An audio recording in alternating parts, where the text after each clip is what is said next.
Estou super feliz e obrigado, viu, Ricardo? Eu tenho primeiro, para a gente começar a esquentar aí, né? Eu tenho falado nas minhas lives de um economista russo chamado Nikolai Kondratiev, né? E o Kondratiev ele criou a teoria das ondas, né, de Kondratiev, que fala que o mundo é entre ascensão e declínio, né? Na época dele, ele falava que era a cada 50 anos, o mundo entrava em ascensão, depois em declínio, né? E o que a gente tem visto, que tem parecido, Ricardo, é que o mundo tem entrado em ascensão e declínio cada vez mais rápido, né? Então, eu queria entender do seu lado, assim, o que está acontecendo? Está cada vez mais incerto prever futuros, é mais difícil prever o que está acontecendo, porque o que a gente está vivendo hoje nessa pandemia era algo que pouca gente conseguiu prever, né? Então, eu queria que você começasse já trazendo para a gente a sua visão em relação a esse mundo novo aí que a gente está vivendo. Valeu, Gustavo. Eu vou aproveitar só antes, eu quero fazer um comentário do livro que você recomendou, porque eu acho que ele trata de um tema que é importante agora. O Churchill foi capaz, melhor talvez do que ninguém naquele momento, de identificar que o grande desafio que havia tinha um inimigo comum chamado Hitler. Antes dele, é algo que nem todo mundo sabe no Brasil, mas havia um outro primeiro-ministro que basicamente falava, não é tão ruim assim, vamos dar um jeito, vamos conversar com o cara, dá para dar um jeito, enfim. Por que eu estou falando isso aqui? Porque hoje o mundo tem um inimigo comum chamado coronavírus, mas ainda tem muita gente com a postura de falar, não, peraí, não dá, não é tão sério, vamos dar um jeitinho, enfim. Isso é importante, porque as decisões que são tomadas a partir daí podem ou não agravar muito, tanto a perda humana que a gente tem como econômica. Isso vem acontecendo em vários países, nos Estados Unidos mesmo, saiu um estudo recentemente, eles estão praticamente com 60 mil mortos já. Se eles tivessem começado 2 semanas antes o processo de isolamento, o número de mortos teria sido 6 mil. Como é um processo de crescimento exponencial, o que acaba acontecendo é que pouco tempo faz uma diferença brutal ali para frente. E eu quero pegar a deixa do exponencial para responder a sua pergunta. Por que as coisas, de fato, estão se acelerando? Tanto do ponto de vista de altos e baixos, fundamentalmente por conta de um outro processo exponencial. O processo exponencial que eu estou me referindo agora é processo exponencial de inovação. O que determina a inovação? É uma soma de vários fatores que permitem que isso aconteça. Primeiro, geração de ideia. Segundo, precisa ter dinheiro para transformar a ideia em realidade. E terceiro, precisa ter as tecnologias necessárias para que este dinheiro possa ser colocado para trabalhar. Porque não adianta, se você tiver uma ideia sensacional, consegue o dinheiro, mas você não tem as tecnologias que permitem transformar aquela ideia e aquele dinheiro num negócio estruturado, não acontece. Agora vamos ver o que aconteceu na história da humanidade. Até mais ou menos 1500, um pouco antes disso, a ideia que a gente tem de desenvolvimento simplesmente não existia. Do ponto de vista de riqueza, a geração de riqueza na Terra, ela era constante. A renda per capita de alguém que vivia na Terra há 5 mil anos ou há 1000, era igual. Na faixa de $500 por ano, $1,50 por dia era o que as pessoas viviam. O dinheiro só dava para uma coisa, comida. Não tinha nem onde morar. Ou tinha, mas era um lixo. Resultado. A partir daquele momento, por que a partir de 1500? Porque ali é quando surge a prensa do Gutenberg. O que ela fez? Ela fez com que a gente pudesse passar a transmitir conhecimento de uma forma mais eficiente. Porque até então era só na mão que dava para escrever. Então era complicado. Para completar, tiveram... Não escalava. Exatamente. Aí vem os descobrimentos. Isso dá mais uma acelerada. Começa a acelerar mais a partir de 1850, que é quando, 1700 para 1850, você tem a primeira revolução industrial. A gente usa máquina a vapor. Até então a gente só usava as forças dos animais ou as nossas. Passamos a usar a força da natureza. Mais produção, mais riqueza. Bom, chega a partir de 1850, vem penicilina, eletricidade, automóvel, avião, acelera ainda mais. E desde a virada do milênio, a gente tem o que é a era da informação.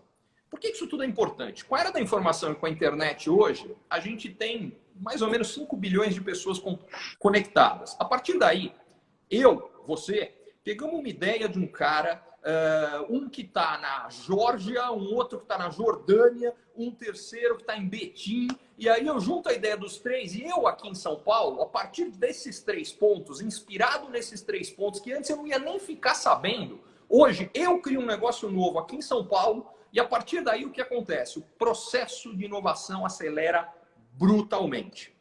Bom, em paralelo tem um outro processo, que passa por ciclos também, que é globalização, que é quando a gente chega mais perto como humanidade. Por que a globalização ajuda a gerar riqueza? Porque tem gente que é boa numa coisa, tem gente que é boa em outra. Se eu não tiver a capacidade de usar o que as outras pessoas fazem de bem feito, eu vou ter que fazer tudo. Então, por exemplo, se eu tivesse que inventar o celular, a gente não estava fazendo essa live aqui agora, porque eu não ia saber fazer. Só que eu posso usar e acessar a um custo barato. Se não tivesse internet boa, não interessa o celular, mas a conexão disso aqui ia ser um lixo, não ia dar para fazer. Então, a partir do que esses caras fizeram, a gente pode juntar eu e você aqui, aí eu posso fazer o que eu sei fazer, que é analisar o que está acontecendo, entender razões, consequências e ajudar as pessoas a tomarem decisões melhores. Mas sem o trabalho desses outros caras, eu não tinha como fazer o meu. E aí vem a questão. Entre aceleração da globalização, quando a China entra na Organização Mundial do Comércio em 2001, e a gente tem mais o processo de aceleração de desenvolvimento tecnológico. Porque eu falei que veio a internet, que é o lado de ideias. Agora vamos falar do resto. Para completar, os países ricos vivem em 2008, 2009, o que até então foi a pior crise desde a Grande Depressão. Eu digo até então porque agora veio uma pior por aí. Mas enfim, o que isso faz? Joga a taxa de juros lá embaixo, dinheiro passa a ser disponível, porque a taxa de juros fica até negativa no Japão, na Europa, um momento curto até nos Estados Unidos. Resultado dessa brincadeira: dinheiro barato, financiamento para quem tem ideia boa.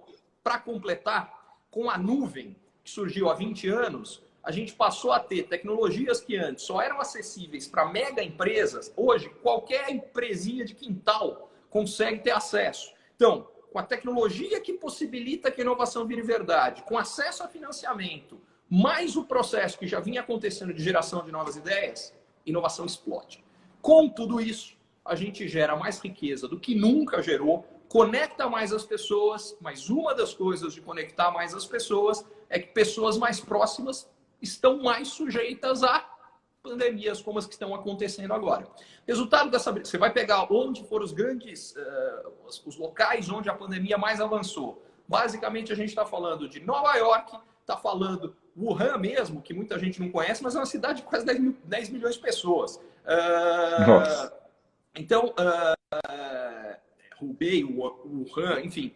Aí a gente junta isso com Madrid, a gente junta isso com Milão, São Paulo mesmo, são os grandes centros, porque as pessoas estão mais próximas, isso ajuda a gerar ideias, isso ajuda a inovação, isso ajuda um monte de coisas, mas também ajuda a disseminação de pandemia.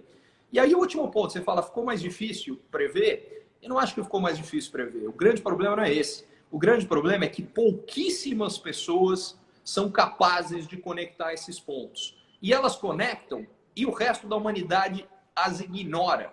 Porque fala, imagina, como é que esse cara está fazendo isso? Mãe de Ná, o Bill Gates cantou essa bola em 2015, ele não foi o único. Teve um monte de epidemiologista cantando essa bola. Eu vi dezenas de comentários sobre isso. A questão é, quem estava em posição de tomar decisões usando essa informação para se preparar, não fez. E diga-se de passagem, isso acontece o tempo inteiro com a nossa realidade aqui também. Quer dizer, dá para ver as conexões de tecnologia, de economia, mudança demográfica, mudança de padrão de consumo da sociedade. Eu falo disso, enfim, em consultorias, em mentorias, em palestras, e tem um monte de gente que usa e nada de braçada. E tem um monte de gente que ouve, não faz nada, e 3, 4, 5 anos depois fala, puxa, como teria sido bom se eu tivesse aproveitado. Pois é, esse é o problema. O problema não é que ficou mais difícil prever. O problema é que as pessoas não acreditam nas previsões porque elas não entendem como as previsões foram feitas. E como elas não entendem como as previsões foram feitas, elas acham que é um grande chute, ninguém tem ideia, a mãe de Ná e por aí vai. Não, Ricardo, você falou um negócio genial agora, porque eu fiz uma vez um curso nos Estados Unidos de tendência, para entender esse mercado e tal. E a primeira coisa que a professora falou foi isso, assim, uma vez que você enxergou a tendência, ela não é uma tendência mais. Que é o que acontece na maioria dos casos. A tendência, ela não aparece. Você, por exemplo, que é um especialista em tendência, em futuro, você é um cara que lê sinais, é o que você está dizendo, né? Você não, a tendência ela não é muito clara, elas são sinais que começam a aparecer, brotar, e você vai conectando os pontos, e aí você consegue entender uma tendência antes dela acontecer. Né? O que acontece na maioria dos casos é quando a gente enxerga uma tendência, né, a pessoa comum fala, não, mobile é tendência. Não, já foi, não é tendência, mas já é passado. Né? E eu acho que o grande segredo da tendência é conectar pontos, né? São pequenos sinais que começam a surgir em várias coisas, né? É o que você falou, na economia, na tecnologia, né? Eu tenho uma regra para isso aí, para usar isso de forma prática. Isso vale para investimentos financeiros, vale para decisões de negócios, vale para estratégias de países, vale para o que você quiser. A grande maioria nada mais é do que uma manada, que segue o que já ficou para trás. O que ela acha que é futuro é passado. Como é que você sabe se o que você está vendo, de fato, é novo, é novidade? O padrão básico que eu uso é o seguinte.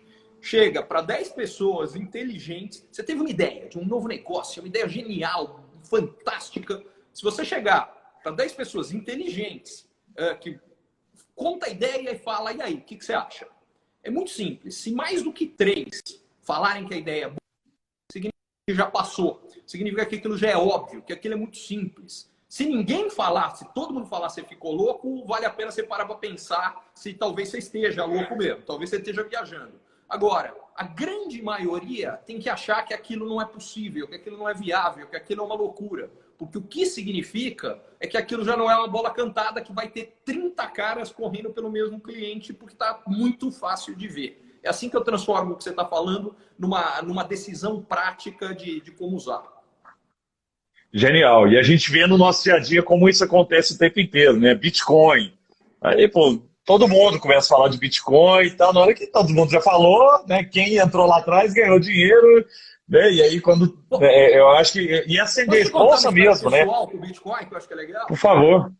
O Bitcoin nasceu há mais ou menos 12 anos. Um Bitcoin custava 1 centavo de dólar. E aí eu acho que mostra, aí é legal porque mostra como mesmo quem... É o que eu faço o tempo inteiro, é ficar vendo tendência, enfim. Tem um monte de tendência que passou na minha cara e eu não aproveitei. Então deixa eu te contar essa história. Nasceu com 1 centavo de dólar, logo depois que o Bitcoin nasceu, eu acompanhei o surgimento do Bitcoin.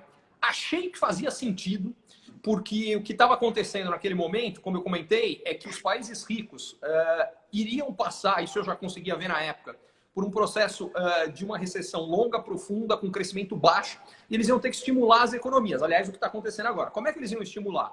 Imprimindo muito dinheiro.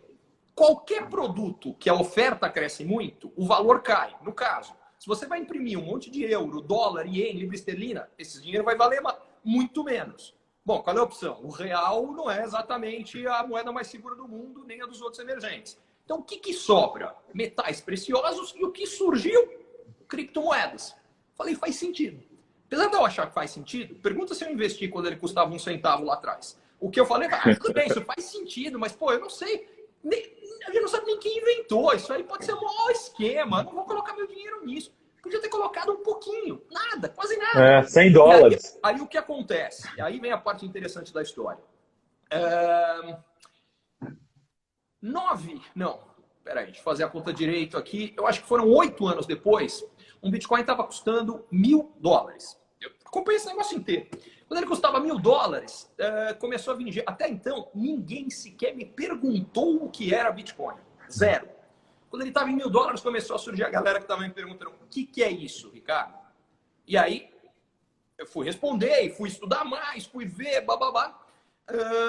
Quando ele estava 1 ano depois, ele estava em $5.000. E aí, o pessoal começou a falar, Ricardo, será que é uma boa investir em Bitcoin? Aí eu virei pro cara e falei, olha, você veio me perguntar faz 1 ano que custava 1.000. Você investiu quando estava 1.000? Não, não sei, vou acompanhar, vamos ver. Passou mais 1 ano, e isso agora está fazendo 2,5 mais ou menos, um Bitcoin estava valendo $20.000. Gustavo, sem sacanagem, eu não conseguia andar na rua. Cada passo que eu dava, alguém me puxava pelo cotovelo e falava, cara, você não é aquele cara do Manhattan. É o seguinte, eu tenho um primo, um irmão, um tio, um médico, um advogado que eu conheço, um motorista de Uber, que comprou Bitcoin. Aí, cara, subiu pra caramba. Sabe o que eu tô pensando em fazer? eu vou vender tudo. Eu vou vender minha casa, eu vou vender meu carro, vou botar tudo em Bitcoin. O que você acha? Aí eu virava pro cara e falava, cara, faz 2 anos, custava $1.000. Você comprou quando estava $1.000? Mas, Ricardo, há 2 anos investir em Bitcoin era muito arriscado. Falei, calma, deixa eu ver se eu entendi. A $1.000 não era um bom negócio, né? Mas a 20 mil é o melhor negócio do mundo, não é? Cara, bom, moral da história, de 20 mil ele cai para 3. Ele cai para $3.000. Pergunta quantas pessoas quando tiver a $3.000 vai falar, Ricardo, é uma boa investir em Bitcoin. 0! Bom, ele só para 13 na sequência. Meu grande ponto é, quase sempre, quase todo mundo está fazendo a coisa errada na hora errada. Por quê? Quando é que a gente se sente seguro com alguma coisa, na linha do que você vinha falando antes, depois subiu. Mas no começo a gente desconfia, fala, imagina, aí sobe mais. Aí, cara, sabe quando complica? Quando chega em alguém perto de você. Aí danou-se. Quando o teu primo, o teu tio, aquele cara que, você é muito mais inteligente que ele. E aquele cara comprou e aquilo subiu. Você fala, não, aí não dá, bicho. Sou muito melhor que ele. Você bate no peito e vai. Apaga a luz e paga a conta depois. É assim com... Mas não tem nada errado com o Bitcoin, tá? É só para deixar claro que eu tô querendo dizer isso aqui não é relativo ao Bitcoin. As pessoas fazem isso com Bitcoin, fazem isso com investimento imobiliário, fazem isso com investimento em ação, fazem isso com negócio, fazem isso com tudo. Meu grande ponto é, a imensa maioria tá sempre entrando na coisa errada, na hora errada. Eles chegam no final da festa, pagam... E o pior é que depois falam, quem poderia imaginar que isso aqui era o final? Não precisa muito. Bolsa nos Estados Unidos foi subindo há 10 anos. Eu tô cantando essa bola. Obviamente, eu não sabia que vinha coronavírus. Mas tô cantando a bola que vinha uma correção lá e que quando viesse ia bater aqui. Precisava ser gênio? Não precisava ser gênio. Sabia exatamente quando? Não. Enquanto não viesse, ia subir mais, iam me gozar. E me gozar, mas você tá falando isso aí, não aconteceu? Claro. E esse é o outro ponto. O outro ponto pelo qual as pessoas não aproveitam as previsões é que ninguém sabe exatamente. Vamos pegar a previsão do Bill Gates de uma pandemia importante. Levou 4, 5 anos. Poderia ter levado 6 meses, podia ter levado 8 anos. Então, a grande questão nisso aqui as pessoas têm que tomar decisões entendendo o que pode acontecer e entendendo que o tempo que pode levar para uma coisa ou outra, ninguém sabe ao certo e não é controlado, entendeu? Se você conseguir entender isso tudo, dá para tomar decisões muito melhores. Ô, Ricardo, e como é que você acha que a gente pode se preparar para entender? Assim, as pessoas comuns, né? Você é um especialista, mas o cara comum, assim, tentando entender cenários possíveis, diversificando, né? Pensando, investindo em várias coisas, né? Porque com o Bitcoin é o que você falou, assim, não dava lá atrás você falar, vou vender tudo e botar em Bitcoin. Né? Até porque as tendências são incertas, né? Porque em alguns momentos ela parece que vai para um caminho, né? Mas pode haver momentos de ruptura, né? Seja a inserção de uma nova tecnologia ou crise mesmo, né? Você falou de várias tecnologias que foram criadas em tempos de guerra, né? E por quê? Porque ou precisou ser acelerado, né? Porque por causa da guerra, precisava acelerar várias coisas que às vezes tinham um roadmap mais longo, ou o próprio mercado, né? A gente vê tecnologia de televisão, né, de LED pulando para não sei o quê, de 4K para 8K, cada vez mais rápido, porque né, o mercado, a demanda é muito maior. Né? Você vê a China pula de dinheiro para app sem passar direito por cartão de crédito. Né? Então, assim, tem várias coisas que parecem uma tendência, o cartão de crédito é uma tendência, o mundo inteiro vai adotar cartão de crédito, aí vem um cara e acelera. Né? Como que a gente pode experimentar tendências, né, tentar enxergar essas tendências, mas colocar o pezinho nela sem, lógico, arriscar tudo, né, que a gente tem. Bom, vamos lá, acho que tem vários pontos. O primeiro que você falou é o sem arriscar tudo. Isso aqui é um jogo, a gente precisa entender que as nossas decisões, vale para a vida, vale para as nossas decisões financeiras, para as nossas decisões de negócio, são uma maratona, não são uma corrida de sprint. Então, para pegar o exemplo do Bitcoin lá, não peguei o Bitcoin, é azar, não tem... E daí? Peguei outras, e aliás também não peguei outras, é assim mesmo, faz parte. Então essa é a primeira coisa, entender que não é um jogo, não é um tiro, porque as pessoas querem sempre pegar a boa da vez. E aí é que elas se tornam, primeiro, elas entram nesse final de festa, sem falar quando elas não entram em falcatrua mesmo, né? Porque o que todo mundo quer é ganhar dinheiro rápido, sem fazer força. E aí, meu, vem exatamente os picaretas oferecendo o golpe da vez que o cara acha que é a salvação. Agora vai ser moleza, eu vou ficar rico rápido e fácil. Aliás, essa é uma boa dica, tá? Toda vez que alguém te oferecer algo que você vai ficar rico rápido e fácil, é golpe. Isso não existe. Ah, mas não tem risco nenhum. Isso não existe. Isso é golpe. Mas voltando, eu acho que mais do que querer pegar as tendências, o que a gente precisa entender é quais são as modificações que estão acontecendo e as oportunidades que elas geram e como você pode usá-las a seu favor. Deixa eu dar um exemplo concreto, ou dois. Crise de 2008 e 2009 na Europa e nos Estados Unidos, como eu comentei antes, até aquele momento foi a pior crise econômica desde a Grande Depressão. O que isso fez? Gerou um bando de desempregado. Para eu ser mais específico, em janeiro de 2009, na Espanha e Grécia, que foram os dois países que ficaram na pior situação naquele momento, de cada 100 jovens de 18 a 25 anos, só 15 tinham emprego. 85 sem emprego. O cara não tinha emprego, não tinha nenhuma perspectiva de que esse emprego ia voltar rápido. Só que tinha o seguinte, ele tinha uma casa que tinha um quarto que estava vazio e ele tinha um carro que estava parado na garagem. Aí vem dois caras, um inventa um negócio chamado Uber e um outro chamado Airbnb e falam, olha, tem uma coisa aqui que você pode transformar esse ativo que você tem numa fonte de receita. E aí todo mundo fala, não, esses caras anteviram que não, a tendência era que as pessoas não querem mais ter, elas só querem usufruir. Eu não compro essa história. O que eu acho que eles conseguiram ver, sim, é que uma recessão gigantesca fez com que as pessoas antes não queriam colocar um desconhecido na sua casa ou no seu carro, elas tinham medo, não queriam fazer isso. Agora, quando o cara não tinha emprego, não tinha fonte de renda, precisava, ele falou, vou experimentar. Experimentou, deu certo, gostou, 10 anos depois a gente está falando de negócios que valem centenas de bilhão de dólares. Então, o meu grande ponto é, o que você precisa entender é o que mudou. Eu estou falando disso porque a gente está vivendo uma situação que um monte de coisa está mudando e vai mudar de forma permanente. Algumas mudanças são temporárias, outras são permanentes. Você conseguir entender quais são as mudanças agora que são permanentes, você consegue tomar decisões que, na realidade, vão ajudar a construir as próximas tendências. Então, essa tendência de, não precisa mais ter, basta usufruir, ela foi construída a partir de algo que estava acontecendo naquele momento. É assim que a gente usa isso, sem correr riscos desnecessários, sem fazer maluquice, sem ter que ser o gênio que viu um negócio que era impossível de ver. Ver que as pessoas estavam sem emprego e ver que sem emprego o cara vai precisar dar um jeito para ganhar dinheiro e que de repente você ofereceu um para ele, isso dava para fazer. Aliás, dá para fazer de novo agora, né? Então, aí vindo para agora, Ricardo, o que você acha que são as coisas que vão mudar, né, no perfil de consumo, no perfil da sociedade mesmo, que pode ser base para as próximas grandes revoluções aí tecnológicas, né, ou as novas empresas que vão surgir a partir daí?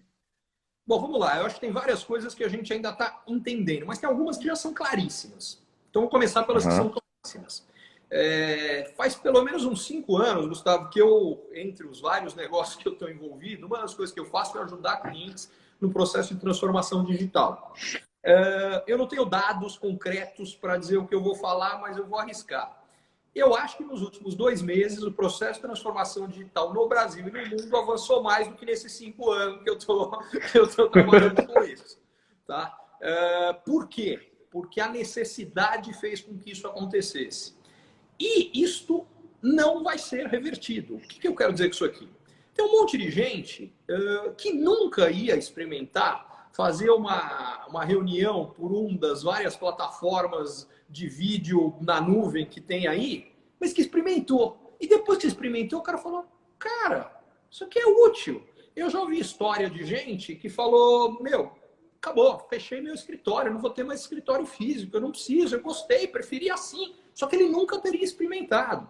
Então, uma das coisas que eu acho que esta crise está fazendo é acelerando muito tendências que já vinham acontecendo. Transformação digital é uma delas. E aí, se você entender que transformação digital é para valer, o que isso significa para o seu negócio específico, para cada negócio, para cada área? Você está no varejo, o que isso significa? Por exemplo, alguns falam, não. Então agora significa que o cara só vai comprar online. Não compra essa história. Para mim, o que significa é que a tendência do omnichannel, que é o cara tanto ter o online quanto a disponibilidade da loja física, é o que vai aumentar. Mas, de fato, gente que antes não usava online, aumentou. As vendas online nos últimos 2 meses cresceram mais de 35%, porque as pessoas estão em casa, elas continuam precisando das coisas. Só um dado que eu li hoje, Ricardo. Ricardo, só te complementar isso aí, eu vi hoje que a Via Varejo já está em 70% do faturamento que ela tinha pré-lockdown, por causa das vendas online, né? Então, assim, quer dizer que as pessoas também, muita gente que às vezes nunca tinha testado comprar, né, online, passou a comprar e existe, né, existe demanda para esse tipo de serviço, mas concordo com o Omnichannel também. Mas isso vale para tudo. Deixa eu dar um outro exemplo de uma outra tendência que foi exponencializada e acelerada por uma coisa maluca de novo que está acontecendo agora.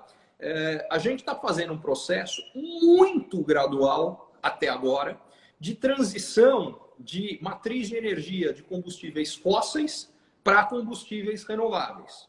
Até que agora o que aconteceu? A gente não é no Brasil, é no mundo. Tem hoje, se não me engano, 3,5 bilhões de pessoas em casa. Então, resultado. Bom, os carros estão parados, os aviões estão parados. O que significa? Qual foi a demanda que caiu de fonte de energia? Petróleo. O que acontece? Você tem uma coisa maluca, doida, que eu nunca imaginei que ia ver na vida, que é uma situação em que os caras falam o seguinte, você vai comprar petróleo? Não. Peraí, você quer vender petróleo para mim? Quanto você vai me pagar para vender petróleo para mim? Petróleo com preço negativo? Pois é. Por quê? Porque ninguém tem onde estocar. E por que ninguém tem onde estocar? Porque a demanda despencou e aí o que aconteceu é que, começou a sobrar a oferta. E por que bateu ali e não bateu na parte de energia renovável? Vamos pegar o exemplo brasileiro. O Brasil não é um bom exemplo, porque o Brasil, nesse sentido, é uma exceção. A energia elétrica no Brasil é predominantemente hidrelétrica, que é renovável. Na maior parte do mundo não é. Na maior parte do mundo é queima de carvão, queima de petróleo, enfim. Às vezes energia nuclear, que é renovável, mas tem outros riscos, enfim. O ponto é, essa energia continua sendo usada. Então, até mais em casa, menos no lado de indústria, que também ficou parado, mas enfim. Meu ponto com essa história toda é que acelerou uma outra mudança de matriz de energia. Porque o que acontece com essa história? O preço do petróleo despencou, aí agora, vai ter outras implicações de longo prazo, tá? Porque o que acontece quando o preço do petróleo despenca? O que antes era viável economicamente, com o preço do petróleo está aqui. Quanto custa para mim produzir isso? Aqui. O preço do petróleo caiu para cá, o que eu produzia não é mais viável. Para começo de conversa, 70% da produção americana de petróleo, que é a produção de shale gas, não é mais viável, porque é mais cara do que o preço que está no mercado hoje. Então, o que vão fazer? Vão fechar tudo? Se continuar por mais tempo, é o que vai acontecer. Vai despencar a produção americana de petróleo. Agora, e outras tecnologias novas que ainda estavam caras? Você pode falar energia eólica, energia solar, o que é que você... Então, vai dar uma chacoalhada. E isso tem vários casos que é isso. No curto prazo tem uma tendência, a médio e longo vai ter outra, por outras implicações. Deixa eu te dar mais um exemplo disso. Então, eu falei que acelerou a parte de transformação digital. Ok. Só que uma das coisas que aconteceu agora é que quebrou completamente a cadeia de produção de um monte de coisa e particularmente as coisas que vinham da China, que foi o primeiro lugar que fechou. Moral da história, o 5G no mundo inteiro vai atrasar. O 5G atrasando significa que várias outras coisas da transformação digital vão atrasar. Então, por exemplo, no Brasil, isso aqui criou a condição para aprovar a regulamentação de telemedicina, que a gente discutia há anos, mas não fazia. Fizemos. Que bom que a gente fez. Está salvando um monte de vida. Agora, está salvando um monte de vida na teleconsulta. Para fazer a telecirurgia, você precisa do 5G. E o 5G vai demorar mais para chegar. Então, o que a gente precisa entender é, de novo, não é ficar só na... Porque muita gente fica só na primeira consequência. E várias vezes a primeira consequência vai na direção oposta da segunda, da terceira e da quarta em outras coisas. Então, precisa entender a fundo. E aí eu acho que respondendo a tua pergunta, que foi como é que o cara que basicamente não está nisso, como é que ele pode fazer isso? E o que eu acredito, volta na história que eu falava da globalização. A gente precisa entender no que a gente é bom e no que a gente não é. Eu não vou lançar um novo celular, porque o meu celular vai ser uma droga, aliás, não vai funcionar. Então, eu não vou fazer um novo celular. Eu não vou lançar o concorrente da Sambatec, porque eu vou perder o Gustavo Caetano, eu não tenho a menor chance de fazer isso. O que eu tenho que fazer é o que eu sei fazer bem. O que isso significa? No meu caso, eu gasto o meu tempo inteiro para entender o que está acontecendo na economia, na sociedade, na tecnologia, na demografia, para conseguir antever e poder ajudar os meus clientes a se posicionarem.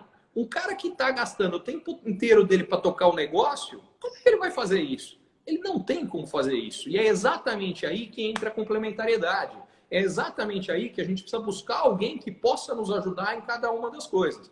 Especificamente em entender cenário, diga-se de passagem, esse cara sou eu para quem precisar, estou à disposição para poder ajudar. Mas é isso, porque o grande problema que eu vejo é que quando a gente quer fazer tudo, a gente não faz nada direito.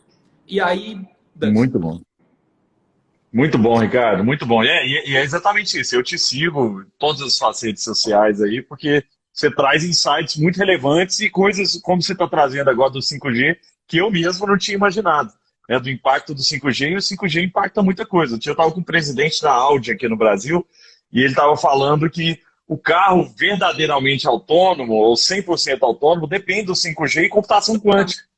Porque ele tem que tomar decisões, por exemplo, tem um caminhão vindo, tem um caminhão vindo na minha direção. Se eu desviar, vou bater numa árvore, mas se eu bater nesse ângulo, não vai acontecer e tal. Para você conseguir ter essa quantidade de cálculo ao mesmo tempo, dentro do carro você não consegue. Você tem que mandar para a nuvem e voltar. Com 4G você não demora, bateu e acabou. Com 5G isso aconteceria.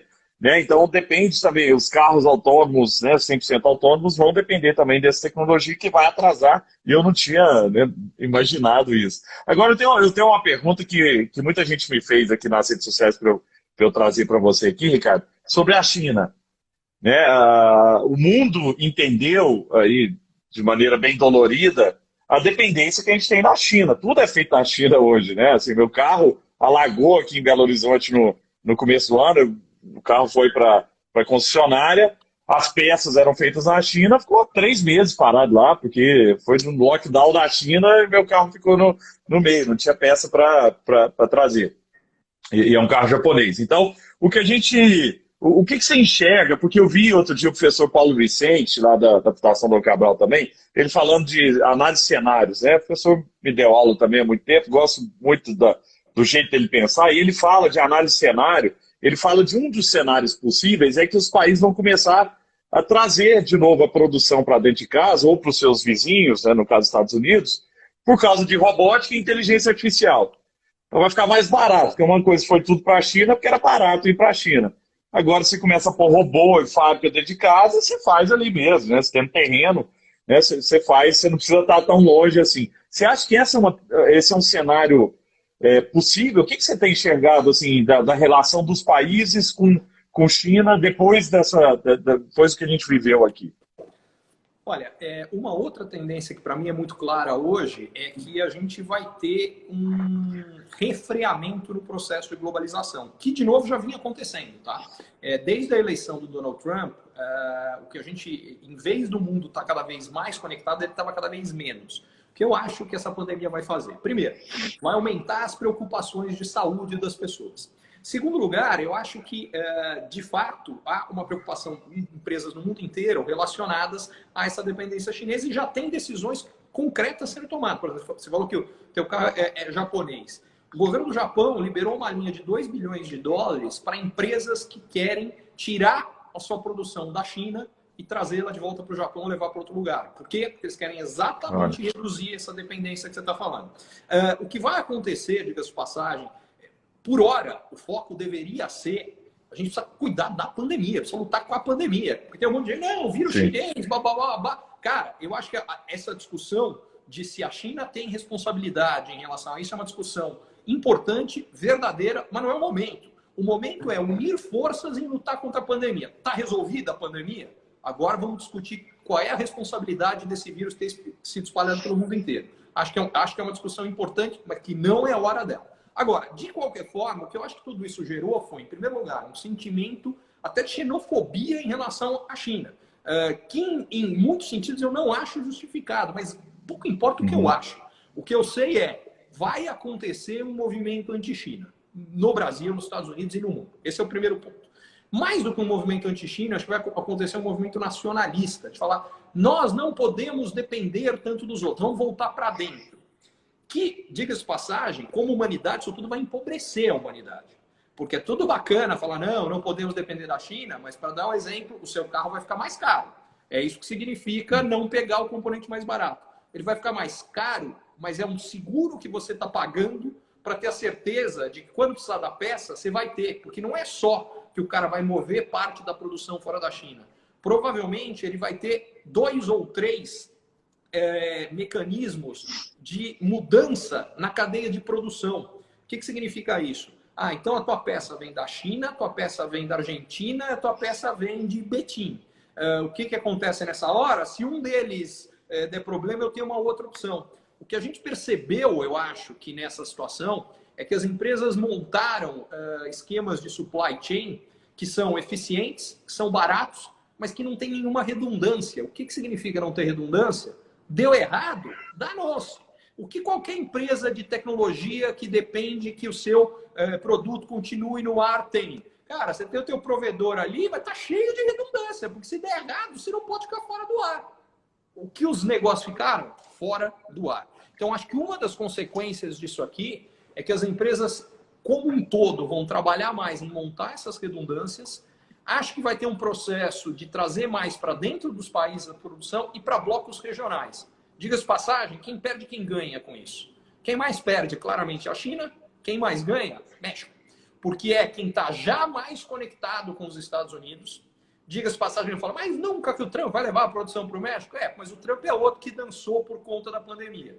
Provavelmente ele ia ganhar a eleição, porque o desemprego nos Estados Unidos era o mais baixo dos últimos 60 anos, só que agora ele vai ser o mais alto dos últimos 90. E ainda que eu acho o Joe Biden um candidato muito fraco, cara, para o Biden perder a eleição, ele vai ter que fazer tanta bobagem, mas tanta bobagem que não vai ser fácil. E aí vem o ponto. O que eu acho é que, dada a conexão que já existe entre México e Estados Unidos, transferência de tecnologia, provavelmente é o maior ganhador. Qual é o segundo? Leste europeu, conectado à economia do resto da Europa. Só que o leste europeu ainda está mais atrasado nesse processo de transferência de tecnologia que o México. E, diga-se de passagem, se nós no Brasil conseguirmos fazer a lição de casa, tem uma tremenda oportunidade para a gente também de aproveitar isso e conectar mais com os Estados Unidos, mesmo com a Europa. Mas para isso a gente tem que fazer muita coisa aqui. No nosso caso, esses dois já estão posicionados. Para a gente vai ter que conquistar isso. Muito bom, Ricardo. Ricardo, o que você vê? Quem que sai primeiro da crise? Quem vai sofrer mais? Quem vai demorar mais a sair desse momento? E aí eu já vou emendar uma outra pergunta aqui sobre capital estrangeiro, né?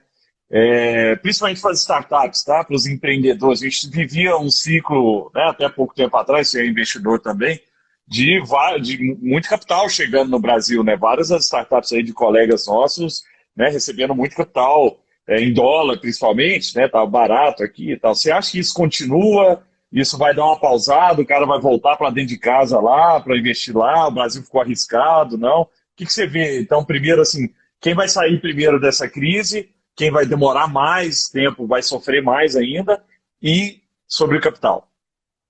Bom, vamos lá. Quem sai primeiro da crise tem dois ângulos para a gente olhar. O primeiro é geográfico, e é fácil. Sai primeiro da crise quem controla primeiro a doença. Porque, fundamentalmente, como é que é o jogo que está sendo jogado? Se você tem a doença com as pessoas recebendo o tratamento, a letalidade dela é baixa. Tem vários países que testaram muita gente. Foi o caso da Islândia, foi o caso dos Emirados Árabes Unidos. A gente viu uma região específica da Alemanha, que é Gangel. Enfim, tem outros casos. A letalidade verdadeira com tratamento oscila entre 0,17 e 0,5. É algo mais ou menos por aí. Ou seja, de cada 100 pessoas infectadas, você tem entre... Perdão, 100 é zero, é menos do que 1. Vamos falar de cada 1000. A gente está falando em algo... O número de pessoas que realmente têm problemas é pequeno. Agora, a contrapartida é quantos morrem quando não há tratamento. Aí isso chega, dependendo se você for pegar Espanha, Nova York, Itália, no pico de quando os sistemas estavam colapsados, chega entre 12% e 17% de taxa de letalidade. O que significa isso? Sem tratamento, um monte de gente que ia ser salva com o tratamento morre. E aí, o bicho pega, porque aí a opinião pública fica completamente contra, vai todo mundo para casa por um tempão, fica fechado por um tempão, a economia colapsa. Então, basicamente, a história é: quem ganha no combate à doença, ganha no processo de recuperação econômica. Como é que você ganha no processo de combate à doença? Então, o R0 é a taxa de transmissão que cada pessoa infectada, quantas ela infecta. Isso aí também, ninguém sabe ao certo o número preciso, mas oscila entre 2,3 e 5,7. No Brasil, quando começou, estava em 4. Enquanto a gente não tomou nada de precaução, cada pessoa contaminava mais 4 em média. Aí a gente começa a tomar precauções. Algumas dessas precauções têm custo econômico zero. Por exemplo, lavar a mão. Lavar a mão. Evitar cumprimentar as pessoas com a mão. Quer dizer, agora você olha e faz assim, você não dá a mão para o cara, você já reduz custo zero. Algumas têm custo muito baixo. Usar máscara. O custo é muito baixo. Algumas têm custo altíssimo. Fica em casa. E aí chega a grande questão.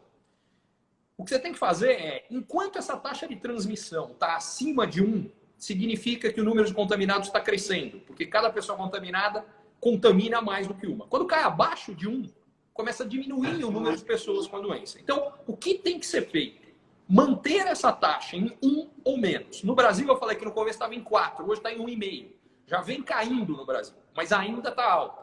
Quando a gente conseguir jogar isso para baixo de 1, e eu estou falando de Brasil, tá? Mas tem lugares no Brasil como Alagoas, isso ainda está em 3. O Paraná, que é quem está melhor hoje, está em 1,2. Santa Catarina está em 1,3. São Paulo está em 1,4. Minas está em 1,4.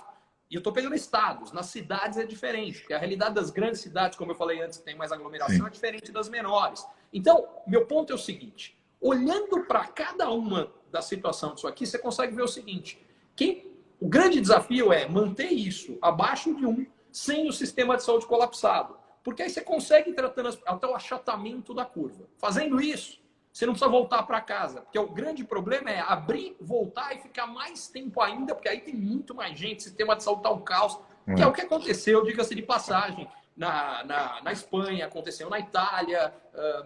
No caso dos Estados Unidos, não é que eles abriram e voltaram, eles demoraram muito para fechar. Enfim, desde que não cometa os mesmos erros, a gente abre antes. Então, do ponto de vista geográfico, é isso que determina. Olhando para o Brasil hoje, quem está melhor posicionado é Paraná, Santa Catarina, esses dois estão na frente. Na sequência, vem Minas e São Paulo, mas já um pouco para trás. Aí vem o resto do Brasil, aonde está muito complicado, Alagoas, Amazonas, Ceará. Esses lugares estão bem mais complicados, bem mais atrasados, e mais alguns outros estados. Bom, então do ponto de vista geográfico. E do ponto de vista de negócios, quem abre primeiro?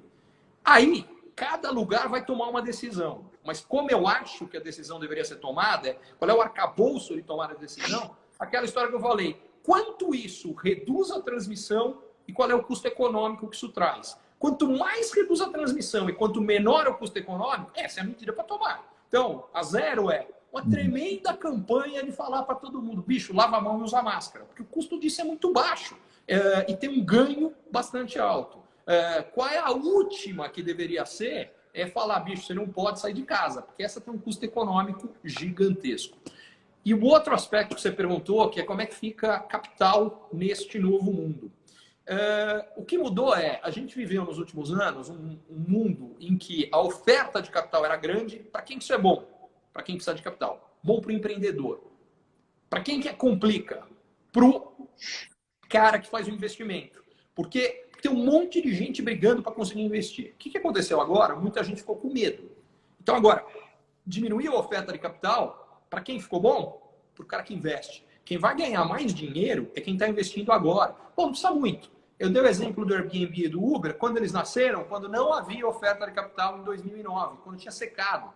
Em geral, os grandes negócios surgem nessa situação. Sabe por quê? Porque quando tem capital para todo mundo, aquele cara que é mais ou menos continua sobrevivendo porque ele consegue pegar novas e novas rodadas. Ele nunca vai dar dinheiro, mas ele vai tocando a base de novas captações. Bicho, quando não tem capital, quem sobrevive é quem é bom. Então, vai investir vão acontecer exatamente agora. E por quê? Porque não tem para capital para todo mundo. Quais são os negócios que vão sobreviver e que vão conseguir capital? São os que realmente são bons. Muito bom, Ricardo, muito bom. E o que você acha, ô, Ricardo? Você sempre foi um cara muito otimista, né, em relação ao futuro do nosso país, né?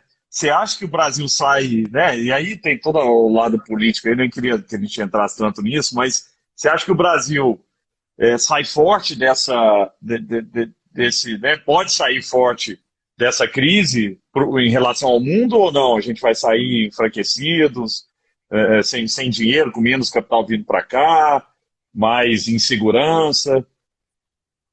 Olha, Gustavo, neste momento, eu acho que as coisas do lado brasileiro estão complicadas, e como você falou, em parte, mas é uma Uhum. parte importante, é porque o mundo inteiro está tendo que lidar com duas crises. Tem uma crise que é uma crise de saúde pública, tem uma segunda crise que é uma crise econômica.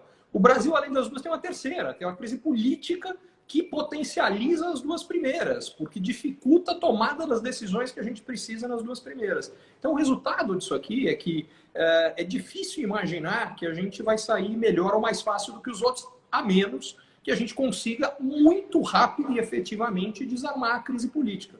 O grande problema é que as condições de governabilidade, de aprovação no Congresso de um monte de medidas importantes desapareceram. E sem isso, vai ficar muito difícil para o nosso lado. E o último ponto que atrapalha um pouco a gente dessa vez é que o que os países precisam fazer para sair rápido do lado econômico? Dar estímulo fiscal e estímulo monetário. O que é estímulo fiscal? São os pacotes que o governo coloca. E o governo brasileiro, no total, está colocando aí 1 trilhão e 200 bilhões. É dinheiro que não acaba mais.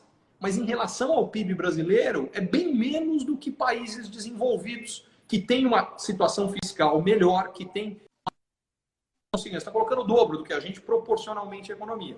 Então isso nos atrapalha. E do lado monetário? O que é o lado monetário? É a tal história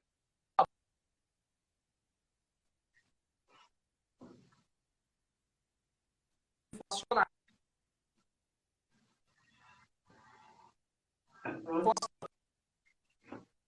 Seria como, imagina que o médico, para cuidar da economia no Brasil aqui, tem alguns remédios aqui que a gente ou tem menos dose que pode usar, ou sequer pode usar como lá fora. O que tudo isso faz? O paciente aqui vai demorar mais para se recuperar. Então, neste momento, acho que a situação brasileira está mais complicada, infelizmente. Ô, ô, Ricardo, e para a gente fechar aqui, como é que vai ficar o dólar? Eu tenho 60% do meu custo de infraestrutura em dólar, cara. Todo dia é uma notícia nova, o dólar vai lá em cima. Eu vi que hoje até deu uma queda. Mas como é que o dólar vai fechar num patamar mais alto? Pode se preparar para um mundo, né, para o Brasil com dólar mais alto mesmo ou não? Ele tende a voltar Olha, de novo Gustavo, para os patamares? de novo, acho que a gente precisa separar em horizontes de tempos diferentes. Quando você pensa um horizonte de próximos dias, semanas e meses, o que parece mais provável é que o dólar venha subir mais. Por quê? Quando a gente olha aqui no Brasil, o tamanho da depressão econômica que vem, quando a gente olha para o mundo, o tamanho da depressão econômica que vem, isso tudo deve aumentar a aversão a risco de investidores, é menos entrada de dólares no Brasil. Para completar, a gente tem toda a crise política brasileira, que vai ter que se resolver de alguma forma nas próximas semanas. Eu vejo 3 possibilidades de resolução dessa crise política. A primeira, o Bolsonaro basicamente faz um acordo com o Centrão e quem vai apoiar o Bolsonaro é o Centrão. Qual é o problema dessa solução? Ele passou a vida inteira... A vida não. Ele passou desde que está no governo basicamente falando que o Centrão é o câncer do Brasil, que é a velha política... Quer dizer, ele basicamente vai fazer a velha... Como é que vai ficar o apoio da população, o apoio eleitoral do Bolsonaro? Ele some se essa for a opção. E aí eu acho que vai ficar muito complicado para ele do mesmo jeito. Então, essa é a primeira possibilidade. Segunda possibilidade...